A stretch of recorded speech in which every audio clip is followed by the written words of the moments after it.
today's meeting is courage. Please take out your pens. If you don't have pens, you could take any of these. You could pass on. Online audience, please take out your pen.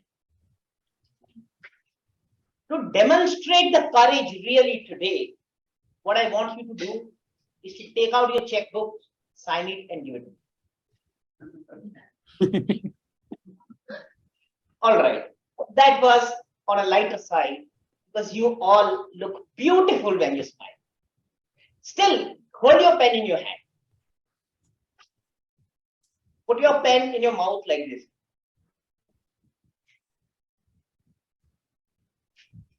Those of you who don't have pen, could put your fingers in your mouth like this.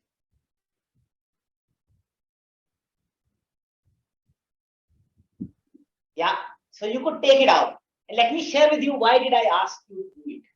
Recently, a South Australia research pointed out that if you put your pen in your mouth and fake a smile, the muscles of your mouth becomes like you are smiling. You start feeling much better than you were feeling earlier. So what this research proved, that the smile, the act of smiling, makes us feel happy. So it's not always that when you are happy, you smile, but when you smile, become happy, and vice versa.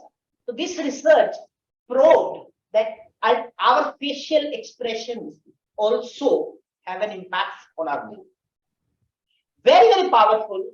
And as they say, to me, the journey of 1,000 miles starts with a single step, as someone said. But to me, the journey of 1,000 miles always is best traveled with a smile. My dear Toastmasters and dear guests, today I'll be sharing with you my trysts with happiness and smile through my life. The time when I was born, this is good some 35 odd years back. You must be thinking this guy looks a little older than 35. Hey guys, please don't count Saturdays and Sundays. I don't at least. When I was born, my family was delighted. I was the youngest in the grandparent family. They were high hopes and they were all thinking what this guy is going to be doing. The horoscope said that this person, this child is going to become a postgraduate and is going to go abroad. The family at that time was a family of all grocers, all retail merchants. And for them, these two parameters were unknown and unseen. As I started my journey and as I started treading the steps toward my higher study, with my hard work, I managed to bring down the expectations from there to there. Still, however, I was considered to be a relatively bright student. And come high school, the school authorities decided to put a test to decide which section which student will go to.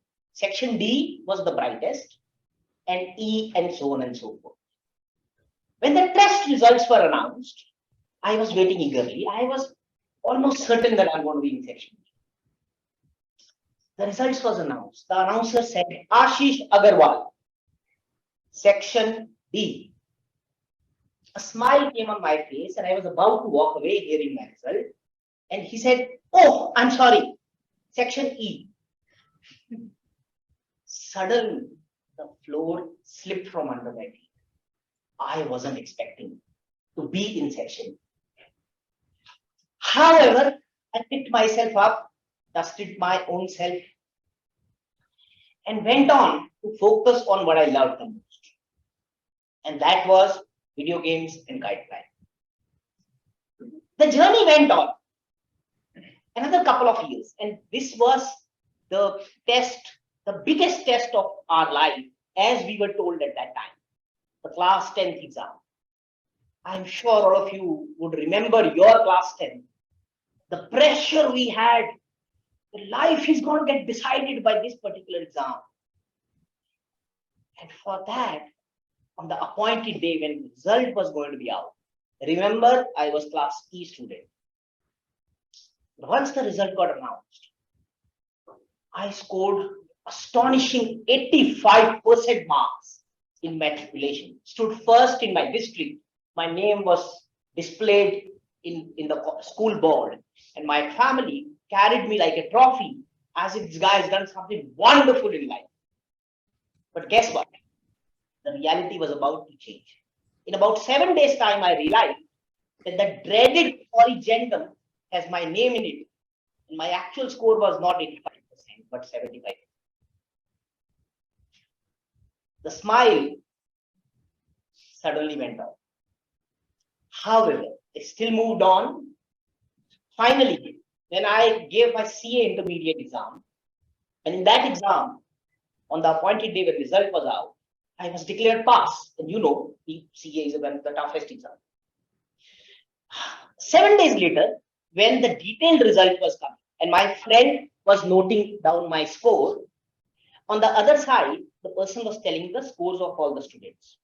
And when my name came, he said, Ashish Agarwal, subject A, so many marks, subject B, so many marks.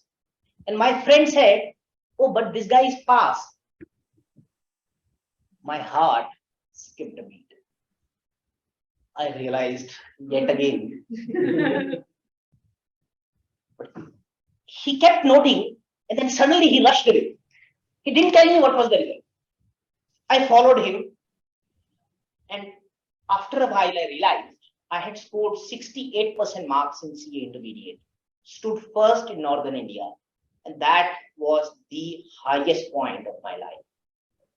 When I recollect this, two things I try to take away in my life. First thing, life will test you before it bless you. This was said by the famous Vex King. In my journey, life did test me before blessing me. The second thing is that we have to fake it till we make it. This was said by famous Steve Chandler in his book 10 Ways to Motivate Yourself. So, my dear friends, before you start any of your journey, please remind yourself, journey of 1,000 miles is best traveled with this mind.